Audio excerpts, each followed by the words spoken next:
Ia le tua ni taeao matango fie. Nā vai aso na tātou iai le lolo wao le tau timunga a ngai atu I whiau mga ruenga. E peitai le nei taeao matango fie. Amen. Pule le tua le tau. A le tala lau vanga vole le va ai tau. E makau kia le kau lingi ia so ai peka ia. Nge le kau ke va ai le sulu malosi le la. Amen. Tai fo I le li I le tātou he loa I malana au na ia le popea malfaltua. Me se fo iuni malfaltua. Ia le mamalu le ka le sia wa fia le taeao. Ui lava na tātou le whaatasi ma le tina ia whapuna. Ia o le tua ou le viinga. Hei o na tātou mori manao I le whamalolonga le tua I le tina. Mos tu se whaitau mo I tātou le nei taeao. O le kalatia e 5.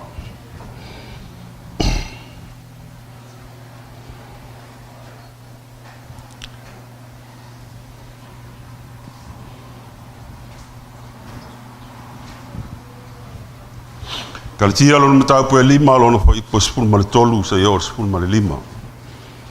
O le tusi lona lua o masani ai I tātou o le mua korenito o lona matau po spul ma le tolu.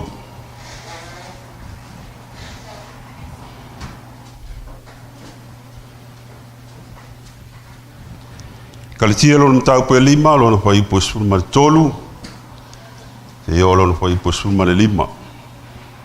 A whai ua maua, la tātou whaitau whaatasi iai. Whaitau ia. A ua lea au soe, wala wina o tau le saulotonga.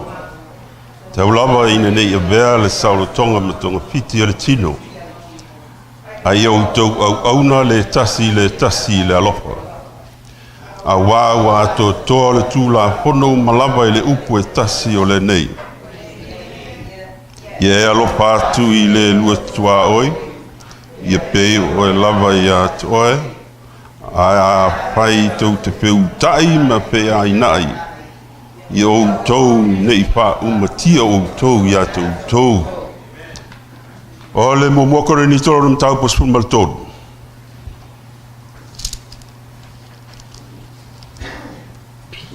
Mana ia marito e tātou whaitau iai se I te pangwinga o tātou loto, o tātou manatu I le alofa sili atu.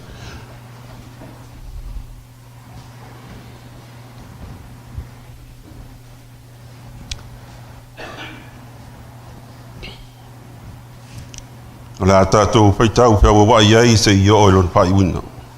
A whai o te tautala I ngana tangata toa maangelu. Hai le ai so walofa. Wa vea au ma apa me mea ta lili o se su me palo tangitangi.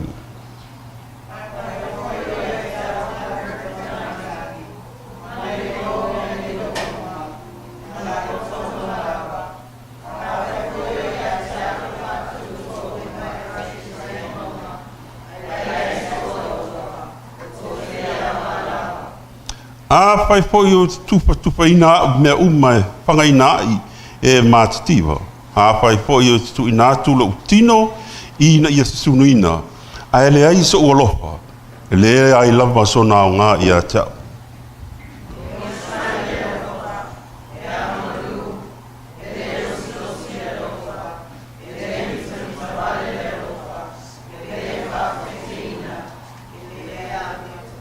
Ele a mia matanga, ele sa ilia e ia ana lava mea, ele wha itaita ngō fie, ele tu I nātu I nisi le leanga.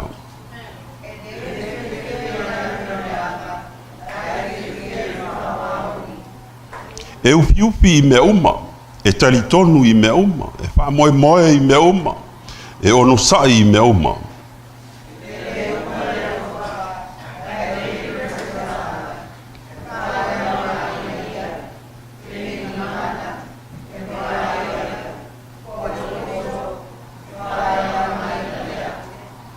A ua tātou I loa whaale a toa, ma tātou perapeta whaale a toa.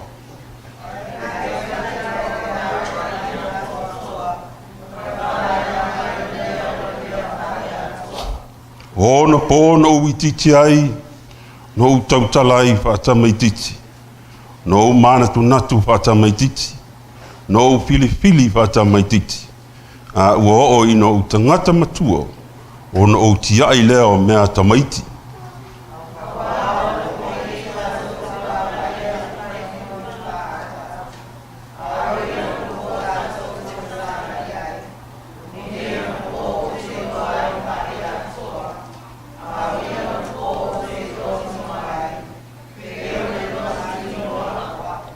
Aole nei, pai tau whatasi iai, ia, e tu mau le whatuatua, ma le whamoe, ma le alofa, o nā mea e tolu, a le sili o nā mea, o le alofa lea.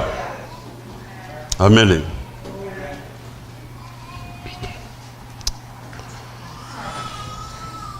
Ua whamatalaina e le apostolo e le mua koronito, o lona matau pasfulu ma le tolu le loloto, le lautele o le maualunga o le alofa. I lona matautia e o iai, ma le tamao ainga e o iai. Ai ua te talaina le apostolo Paulo le sili ese o le alofa. I so se mea. I le kalatia lo mtau pue 5.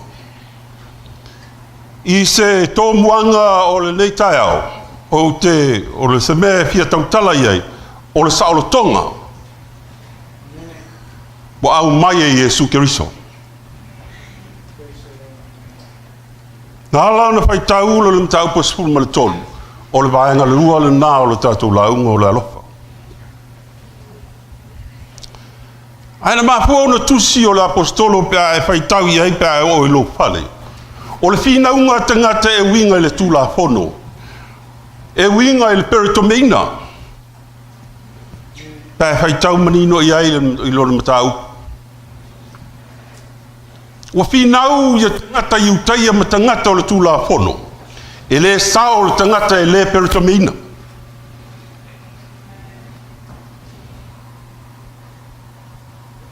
Ai peitai o lona foi upu mua lava. O lo la pataina ai po au mai e manatu o la apostolo le nei. Ia o tu mau le saulotonga. O wha sauloto mai ai Keriso. Ia te o tau. Ai aua nei toi tau fio o tau i le amo le polonga. O le mele tuli matai awa ua tele tangata a mata o na li ua o la tu manatu ma mafau. I le tūla whono. Wha i utaia e winga i le peritomeina.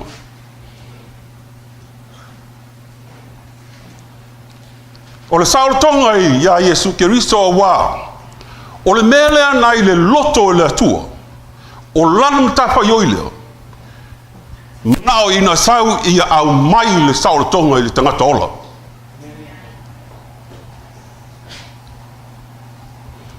Ele fai ngā whiela le sau o le atua e au mai le saulotonga pe o ne sila fia mai loa. Na sau i se awala file mu. Ele tu tau whamtala ina atu le afio mai o le lii i se awala file mu. Awa mana tu natu mawhau iai i le atua. O se mea e matautia, o se tangata matautia, po se atua e matautia. Na papele o tangata i utaia ma lo latu manatu. A sau le latu watua e sau se winga matautia. E ngā tete ma whiwhewe iai tangata. Ale file mu. Na ia a wala mai ai le larolangi nei e sa ili il saolotonga mo ai. Sa ili il saolotonga mo au.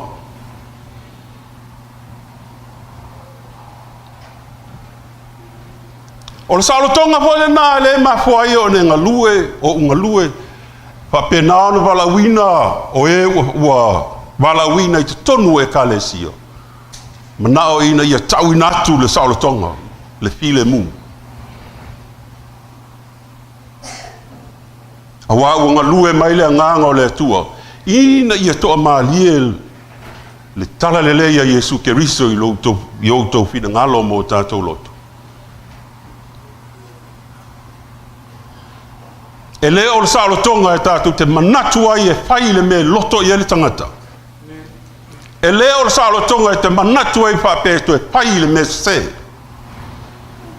E i uatu ai i le angasala. Ma le whawhanonga. Te lo nisi teimi e o mai e le manatu. Ia te oe pe whape i lau tautua ma launga lue i le atua. O le manatu o le masalo salo. Ona malue lue lea. Ona malue lue lea ona wa ia te oe le masalo salo. A matalo ona se ese. Mai le moanga ngana le atunu. A matalo le ona apo le pola e motu i tua. A le saolotonga na saua Iesu Keriso na pio mai ai. O le saolotonga e whai ai le melelei. I na bi ia o ia. E leo le saolotonga e sa ili ai le tangata sona lava lelei ma sona malana ami o tonu ele ai. O le saolotonga na au mai ina ia sa ilia le fina ngalo le atua. Fina ngalo la leo le atua ia e alofa. Pei on tātou whaitau iai. E ufiufia mea umai le alofa. E whai mea umai le alofa. E te tila fia le tala hoi le nei a Iesu na pai. I whai mai o no aluatu na o i fia ai. E tele e whanga ia ta. No o mai e tele ia siasi, no i whalpui pui e tele ia siasi. A te lo le mea matau tia ina. Whai mai le tangata, se no o asiasi, no o whawhanga. A whai mai le leo, o te leilo oe. O le matau tia le nā. Ma fua isa. Le Roma lo nam taupu e ono a toa lawa. O le tangata o saoloto, o tanu mia whaatasi ma Keriso. O le mataupu a toa ua tiai le whaale tonu o le larolangi. A ina ua tanu mia whaatasi ma Keriso. Ua toe tulaila, ua fotua i mai. Ua manatu whaatangata matua. Ua manatu i le tala lelea Iesu Keriso. Ua manatu i le vi inga ma le fina ngalo o le atua. O le alofa.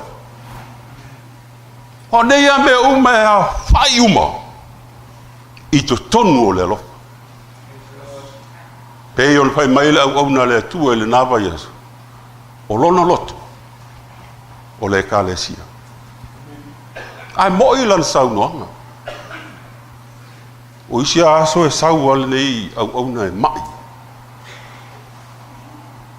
Toi a le mwhai una laa mai lunga nei. Ai mafua isia. Le alofa. O le alofa na laiana si ilo na lima, si ilo na ao. E alwe whailinga aluenga le atua. Ai na ona uto e whangbalusia. Ao le la au o pio lea whamtalanga. Ina ia tātou tue ba ai ai le alofa i le mua kore ni tolo na tāu pasifuma le tolo. E ei le upu sa moa whapea. O se mele lei, ei una manua ua.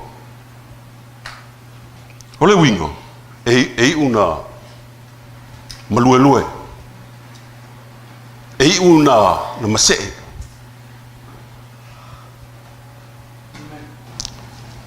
Ia e manatua le alofa o le atua. Ia e manatua o lautala e whaipea. O te fia au na mo le atua. Le alama le la o le kalesia. O te manatu mo lo uiloha. O lautau tinonga le nā. A whai e tātou te le toe apoina le alofa. Whai mai la apostolo. E una tātou peutai. E una tātou peutai. O le whale tonu nā.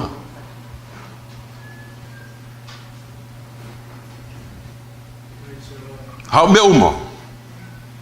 e tātou te ati ae, ma tau mawhai, o no le alofa i le li. Uma le tātou lau, il suafa Yesu.